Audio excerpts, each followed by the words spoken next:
Bismillahirrahmanirrahim. Assalamualaikum warahmatullahi wabarakatuh. Baik teman-teman semuanya, mahasiswa BPSDM D4 Ankes, kita lanjutkan materi yang hari ini, yaitu terkait dengan proses kelompok. Teman-teman semuanya, kita sadari manusia itu membutuhkan orang lain. Manusia itu makhluk sosial, dan setiap manusia itu akan terlibat dalam kehidupan yang pastinya tidak sendiri atau bersifat kelompok. Coba Anda renungi, saat ini Anda memiliki berapa kelompok yang betul-betul setiap hari bersama Anda. Di kelompok secara umum merupakan pembentuk dari organisasi. Misalnya organisasi kelas itu terdiri dari beberapa kelompok-kelompok kecil anggota kelas yang membentuk sebuah organisasi kelas. Di dalam organisasi akan ditemukan keberadaan kelompok-kelompok. Jadi dalam sebuah organisasi kelas, di dalamnya juga akan ditemukan beberapa kelompok-kelompok yang menyusun menjadi kelompok kelas. Setiap individu membangun relasi yang akrab satu dengan yang lainnya sebagai anggota organisasi berdasarkan kepemilikan atas jumlah parameter persamaan yang dapat ditemukan di antara mereka. Kenapa Anda di kelas punya kelompok kelas? Karena punya kesamaan, sama-sama mahasiswa D4 Ankes. Di luar sana ada kelompok-kelompok yang mungkin banyak di mall tuh. Kemarin ada acara yang K-pop itu ya, fans Korea gitu ya. Kenapa mereka bergabung seperti ARMY dan lain-lain itu? Karena mereka punya satu persamaan, ya, fans dengan band tertentu dari Korea, sehingga satu persamaan tersebut menimbulkan satu kelompok yang namanya macam-macam itu. Afiliasi di antara orang-orang tertentu dalam sebuah wadah merupakan kajian yang berusaha dijelaskan oleh teori-teori tentang pembentukan kelompok.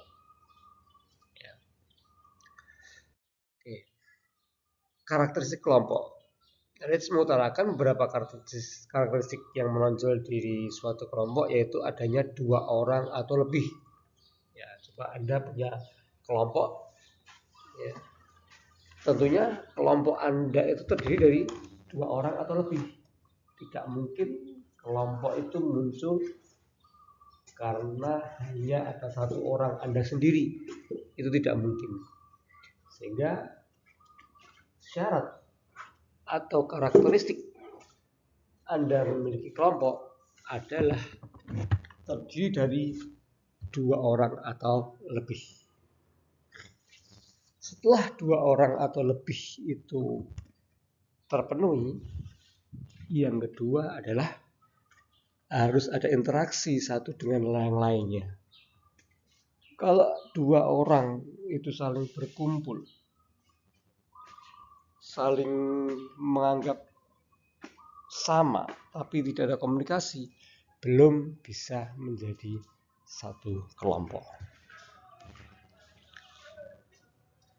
Kemudian yang ketiga, saling berbagi beberapa tujuan yang sama. Kenapa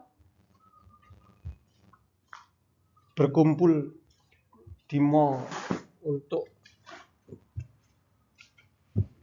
melihat, ya, berkumpul dengan anggota yang lain fans Korea gitu? Karena ada tujuannya. Ya, kenapa Anda berkumpul di kelas berkelompok, belajar di kelas? Ya, ada tujuannya.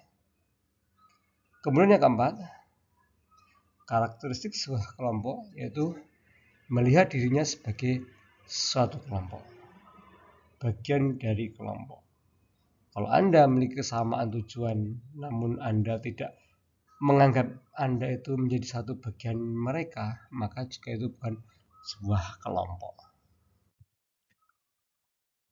Kemudian ada alasan kenapa Anda itu berkelompok. Ya, tentunya manusia, makhluk sosial, itu pasti akan mencoba mencari kelompok. Kenapa? Karena satu, rasa aman. Ya, kalau kita punya grup, punya yang teman-teman punya bestie ya, punya teman dekat ya kelompok teman gitu ya, itu Anda akan semakin merasa aman ya. Kemudian status dan harga diri. Ada juga orang itu berkelompok karena supaya memiliki status dan harga diri.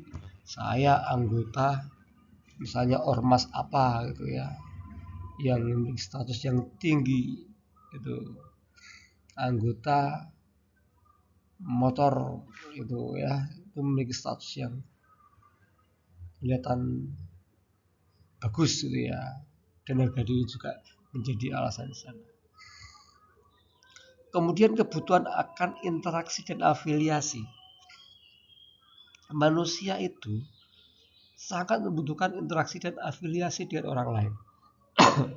Walaupun introvertnya orang itu tetap butuh untuk berinteraksi. Ya, bagi ada yang introvert ya, Anda tetap butuh orang lain untuk berinteraksi, karena itu kebutuhan dasar. Ya, walaupun yang introvert itu tidak seluas yang ekstrovert ya, kebutuhan untuk berinteraksi dengan orang lain. Tapi suatu waktu, suatu momen, tetap dasarnya manusia itu butuh berinteraksi dan berafiliasi dengan orang lain. Kekuatan ya, seperti ilmu dasar ya, semakin banyak orang, semakin banyak anggota, semakin kuat ya alasan kelompok. Kemudian sama-sama mencapai tujuan bersama untuk sukses, sehingga Anda berkelompok belajar bersama di kelas ini ya. Kemudian juga untuk kekuasaan merupakan salah satu alasan orang berkelompok ya. Alasan keberadaan interaksi interpersonal itu kesempatan untuk berinteraksi ya. Jadi dengan orang lain ya, interpersonal dengan orang lain tuh kita bisa saling berinteraksi ya. Hal yang berhubungan dengan jarak fisik gitu kita bisa makin bisa saat ini diatasi ya dengan teknologi yang ada. Kemudian yang ketiga, psychological distance ya, jarak psikologis. Belum tentu Anda sekarang berdiri di kelas yang sama, duduk di kelas yang sama ya, secara fisik dekat, namun secara psikologis jauh. Itu sangat mungkin sekali, apalagi sekarang ditambah dengan smartphone ya. Sepertinya kita secara fisik dekat dengan teman Anda, namun ternyata masing-masing sibuk dengan smartphone Anda. Dan status ya, kesamaan latar belakang dan kesamaan sikap. Ada bentuk-bentuk kelompok. Yang pertama kelompok primer dengan tokohnya, kemudian Hermans ya. Kemudian kelompok primer ini bersifat akrab ya. Kelompok primer itu sifatnya akrab, saling kerjasama, jadi komunikasi itu langsung, bahkan bisa dengan tatap muka, saling loyal dan mempunyai tanggapan yang sama atas nilai-nilai dari para anggotanya. Sangat akrab, sangat dekat, secara batin juga dekat. Nah, kelompok primer memberikan kontribusi dalam pembentukan sifat sosial dan cita-cita individu. Ini sangat mempengaruhi kelompok primer ini. Ya, memberikan kontribusi atas bagaimana kehidupan Anda ke depan, secara sifat sosial dan cita-cita. Contohnya apa? Keluarga. Ya, keluarga itu sangat dekat sekali, sangat mempengaruhi sifat-sifat kita, ya, mempengaruhi cita-cita kita sebagai seorang apa, ya, melihat ayahnya sebagai seorang misalnya apa ya, pilot itu bisa jadi anaknya ingin juga seperti itu, ya, walaupun tidak tentu ya, namun itu mempengaruhi juga harapan anak-anak. Kemudian contoh berikutnya adalah teman peer group. Kita ketahui bersama salah satu yang sangat mempengaruhi remaja adalah sangat mempengaruhi pengambilan keputusan remaja adalah teman sebaya. Jadi selain keluarga, teman sebaya itu juga cukup krusial ya dalam pengambilan keputusan yang mereka ambil. Nah, ini merupakan kelompok primer. Kedua, kelompok formal dan non formal. Kelompok formal, kelompok yang sengaja dibentuk untuk melaksanakan suatu tugas tertentu. Ya, para anggotanya biasa diangkat oleh organisasi, diresmikan, ya, disengaja. Kelompok formal saja ada yang membedakan, yaitu komando dan tugas. Yaitu kelompok komando, yaitu kelompok yang ditugaskan atau ditentukan oleh badan organisasi dan melaksanakan tugas-tugas rutin kelompok. Jadi punya struktur organisasi atau bagian organisasi dan mereka melaksanakan tugas-tugas rutin sesuai dengan kelompok masing-masing, seperti di perusahaan, bagian HRD, bagian farmasi, bagian apa resmi seperti itu ya. Kemudian kelompok tugas yaitu kelompok yang bekerjasama untuk menyelesaikan suatu tugas atau proyek tertentu. Ya, Anda saat ini ditugaskan oleh dosen berkelompok 5-5 ya menyelesaikan proyek wawancara dengan penyintas penyakit HIV misalnya. Ya, itu kelompok tugas 5-5 kelompok, maka nanti tugas selesai, maka bubarlah kelompok tugas tersebut. Kemudian kelompok informal terbentuk secara alamiah, tidak ada struktur organisasi, nggak ada bagan kayak tadi, nggak ada. Kelompok tumbuh dari proses interaksi daya dan kebutuhan seseorang. Saya senang sama kamu, kamu cocok dengan saya, mari kita berteman. Membentuk kelompok sendiri tanpa ada struktur organisasi, ya, tanpa diangkat, tanpa kamu jadi ketua, saya jadi anggota, seperti itu, namun mengalir dari proses interaksi dan kesesuaian kecocokan satu dengan lainnya. Anggota tidak diatur dan diangkat, keanggotaan ditentukan oleh daya tarik bersama dari individu dan kelompok. Semakin punya kesamaan, ya mereka akan semakin merasa nyaman. Kelompok informal dapat diberikan menjadi kelompok persahabatan dan kepentingan. Yang persahabatan itu yang terbentuk karena adanya sejumlah persamaan di antara beberapa individu. Kamu suka nonton drakor, aku juga suka. Punya film banyak, ayo sharing yuk. Jadilah teman sahabat, sering cerita-cerita drakor, update drakor yang terbaru apa, nonton bareng di kosan. Ya, kosnya dulunya beda kos jadi satu kos, jadi beda kamar gitu, saling cerita-cerita nonton drakor karena persahabatan punya banyak persamaan. Kemudian kelompok kepentingan merupakan kelompok yang berafiliasi untuk mencapai sasaran yang sama. Ya, jadi tanpa diangkat, tanpa dibentuk, ya sama-sama pengen lulus kuliah, sama-sama pengen punya titel, ya, masa depan yang cerah. Ya udah kita belajar bersama tanpa ada paksaan, tanpa ada kamu anggota saya ketua, enggak ada seperti itu ya. Kemudian kelompok terbuka dan kelompok tertutup. Perbedaan di antara kelompok terbuka dan tertutup terletak pada daya respon terhadap perubahan dan pengaruh terhadap kestabilan. Ada 4 dimensi yang dapat menjadi dasar yang keduanya, yaitu perubahan keanggotaan tertentu atau kelompok, kerangka referensi, perspektif waktu, dan keseimbangan. Kelompok referensi yaitu digunakan bagi anggota sebagai sumber dari nilai dan sikap pribadinya. Kelompok ini memberikan dua fungsi bagi seorang yang melakukan evaluasi diri, yaitu fungsi perbandingan sosial dan pengesahan sosial. Jadi kalau Anda punya diibaratkan Anda itu menjadi seorang anggota yang memiliki referensi, ya, kelompok belajar, referensi kelompok pengajian, kelompok apa, ya. Dalam sebuah kelompok itu juga ada fasenya teman-teman, mulai dari pembentukan sampai akhir pengakhiran. Kalau saya tanya ke teman-teman, mungkin dulu teman-teman tuh sangat dekat dengan teman SMA Anda. Kemudian misalnya Anda punya teman SMA bestie itu 5 orang. Ya, satunya di Solo, satunya di Jogja, satunya di Semarang, satunya di Jakarta, pisah-pisah semuanya. Yang dulunya sangat dekat, ya karena satu SMA, satu kelas, satu geng gitu ya. Lama kelamaan, ya tempat mereka akan tergantikan oleh teman-teman kuliah. Ya, saat kuliah punya banyak bestie gitu, saat kerja tentunya teman kerja yang akan menjadi lebih dekat. Ya karena jarak fisik dan psikologis lebih dekat. Saat nanti sudah menikah, suami atau istri Anda dan anak Anda merupakan kelompok yang paling dekat dengan Anda. Nah, semua ada fasenya.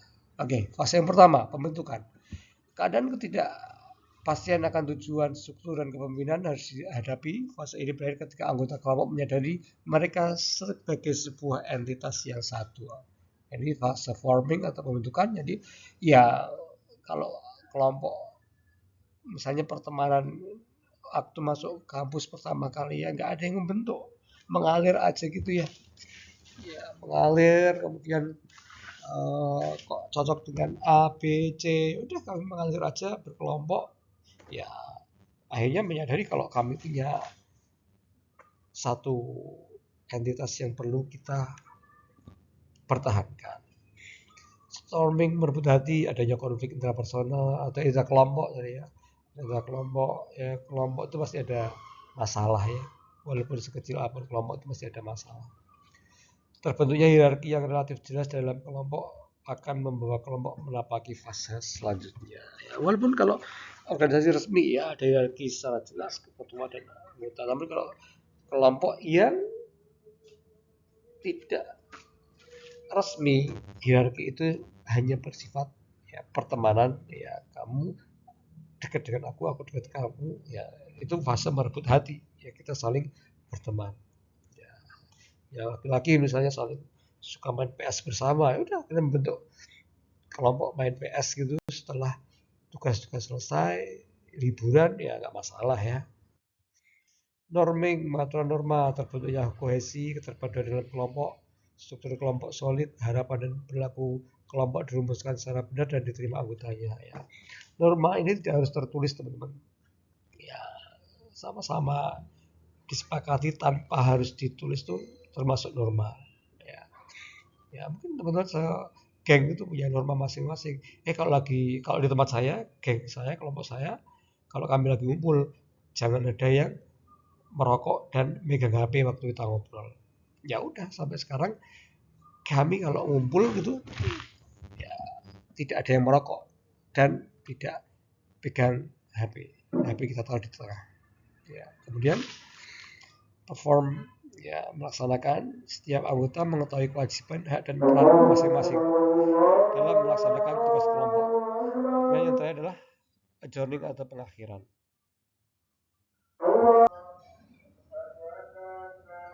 Oke, norming, performing, terakhir adjourning atau pengakhiran. Nah, masalah utama dalam kelompok biasanya ada kepemimpinan, ya, pengambilan keputusan dan pemecahan masalah, komunikasi, dan konflik. Oke. Nah, teman-teman silakan untuk tugas praktek tuliskan 5 kelompok atau organisasi atau geng atau komunitas atau tim yang Anda miliki saat ini ya, saat ini yang Anda miliki. Urutkan dari yang terpenting ke yang kurang penting. Ceritakan proses terjadinya kelompok Anda tersebut, hanya yang nomor 1 yang paling penting sampai bisa terbentuk. Nah, jadi silakan dari 5 itu pilih yang nomor 1 yang paling penting. Bagaimana proses bisa terbentuk, ceritakan secara lengkap di situ. Oke, terima kasih. Selamat melanjutkan kegiatan dan belajarnya. Assalamualaikum warahmatullahi wabarakatuh.